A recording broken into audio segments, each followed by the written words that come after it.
Imaginez, vous êtes au sommet du football mondial. Et pourtant, en quelques secondes, tout peut basculer sur une route mouillée, dans un tunnel ou sur une bretelle d'autoroute. Dans ce documentaire, nous retraçons certains des accidents qui ont marqué, parfois silencieusement, des stars telles que Cristiano Ronaldo, Neymar et Mario Balotelli. Ces scènes sont très différentes, mais elles ont un point commun. Ce sont des moments où la célébrité, la vitesse et le hasard se rencontrent, et où le destin peut frôler la catastrophe. C'est un matin de janvier 2009, près de Manchester. Cristiano Ronaldo a 23 ans. Il est au sommet de sa carrière avec Manchester United et il part à l'entraînement dans une Ferrari rouge flambant neuve. La route le mène à un endroit bien précis, le tunnel de la 538, Wilmslow Road, qui passe sous les pistes de l'aéroport de Manchester. Puis, à 10h20, tout bascule. Sa Ferrari percute un mur dans le tunnel. Il n'y a pas de réaction en chaîne et aucune autre voiture n'est impliquée. Il est seul. Sa voiture dérape puis percute le mur du tunnel. Après l'accident, l'avant de la Ferrari était complètement détruit, presque méconnaissable. Et il y avait un détail incroyable. Une roue s'était détachée et avait été projetée loin, à environ 180 mètres de la voiture. Imaginez la scène, la supercar en morceaux, et beaucoup plus loin sur la route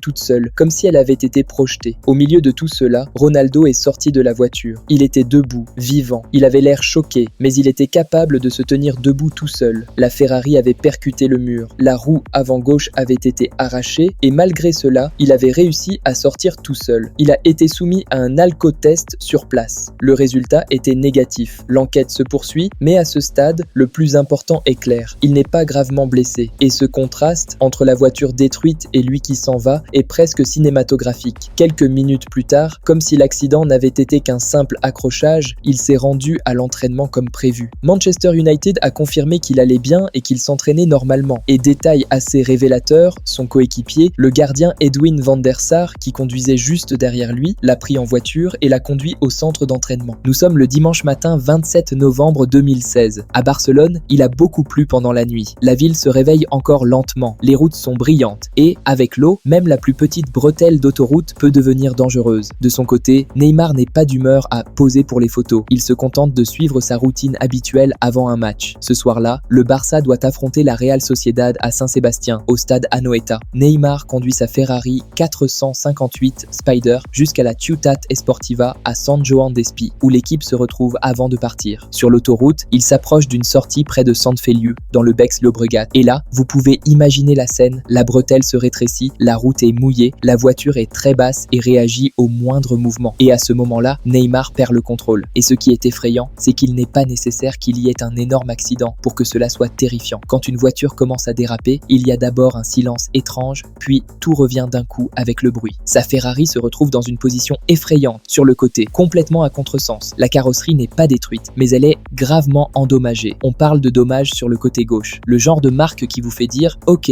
elle a heurté et ça aurait pu être bien pire ». La question dans des moments comme celui-ci n'est pas la voiture, c'est est-ce qu'il va bien? Neymar s'en sort sans blessure grave. Il n'aurait que quelques égratignures. Pepe Costa, qui est proche de l'équipe et sert de liaison entre les joueurs et le club, vient chercher Neymar et le conduit à la Ciutat Esportiva pour rejoindre le groupe. Et c'est ce qui est le plus frappant. L'accident s'est produit dans la matinée, mais la journée s'est poursuivie comme si le football refusait de s'arrêter. Neymar a voyagé avec le reste de l'équipe à Saint-Sébastien et a été déclaré apte à jouer le match du soir. Tout a commencé par un pari tellement Balotelli qu'il semble tout droit sorti d'un scénario de film. À l'automne 2016, Mario Balotelli venait d'atterrir sur la Côte d'Azur. Il avait rejoint l'OGC Nice et connaissait un début de saison qui faisait parler de lui. But, gros titre, retour en grâce. Et puis, il y a eu ce match qui a tout déclenché. Nice contre Marseille, son premier grand match en dehors de l'entraînement. Il a marqué 2 fois, un penalty et un coup de tête, et Nice a gagné 3-2. Ce soir-là,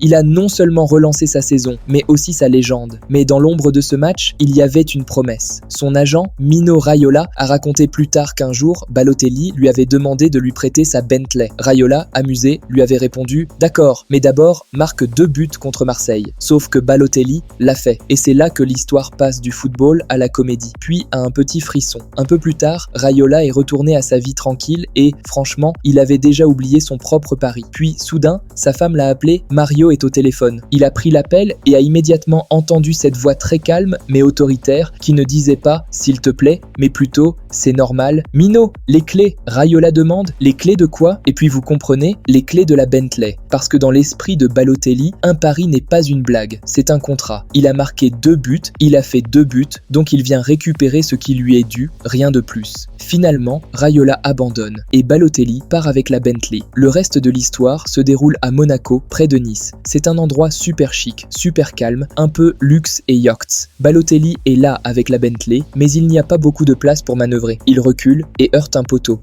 Clac. Ce n'était pas un gros accident, personne n'a été blessé. Mais c'est le genre de collision mineure qui endommage la voiture et qui est agaçante, surtout quand il s'agit d'une voiture aussi chère. Après cela, Balotelli appelle Raiola et il lui dit très sérieusement « Désolé ». Et Raiola, au lieu de se mettre en colère, répond en substance « Ce n'est pas grave », car il sait que Balotelli fait souvent ce genre de bêtises et il ne peut pas vraiment lui en vouloir. Nous passons ainsi de la nuit où Balotelli a écrasé l'Olympique de Marseille au matin où il a percuté un poteau avec une Bentley au Yacht Club. Une trajectoire typique pour Super Mario. Génie, imprévisibilité et l'impression que même lorsqu'il marche, il fait la une des journaux. C'est le genre d'histoire qui commence comme une soirée normale et qui se termine par des gyrophares dans le rétroviseur. Nous sommes le vendredi 22 septembre 2017 dans la banlieue de Madrid. Karim Benzema ne quitte pas le Bernabéu en héros. À ce moment-là, il est blessé, absent des terrains depuis le 10 septembre, avec l'intention de revenir bientôt. Sur l'autoroute, Benzema conduit une Audi RS6 et sur ce tronçon de route, l'accident se produit à la suite d'une collision avec une autre voiture, une Nissan Note. Il s'agit d'une collision typique sur autoroute, collision entre 2 véhicules avec dégâts matériels. Personne n'est blessé dans cet accident et le personnel médical intervient. Les 2 conducteurs passent un test d'alcoolémie qui s'avère négatif. À ce moment-là, le plus frappant n'était pas le métal froissé, c'était le fossé entre l'image publique et la réalité. Même Benzema, même un millionnaire, même un joueur du Real Madrid se retrouvait comme tout le monde sur le bord d'une autoroute, attendant que les choses s'arrangent, espérant que cela n'irait pas plus loin. L'accident s'est produit juste après une période où Benzema avait fait la une des journaux pour d'autres raisons. Il venait de renouveler son contrat avec le Real Madrid jusqu'en 2021 et le lendemain, au lieu de faire la une des journaux pour un but ou un retour, il a fait la une pour un accident. Benzema s'en est sorti indemne, tout comme l'autre conducteur. L'incident reste un accident de la circulation avec des dommages matériels et des rapports.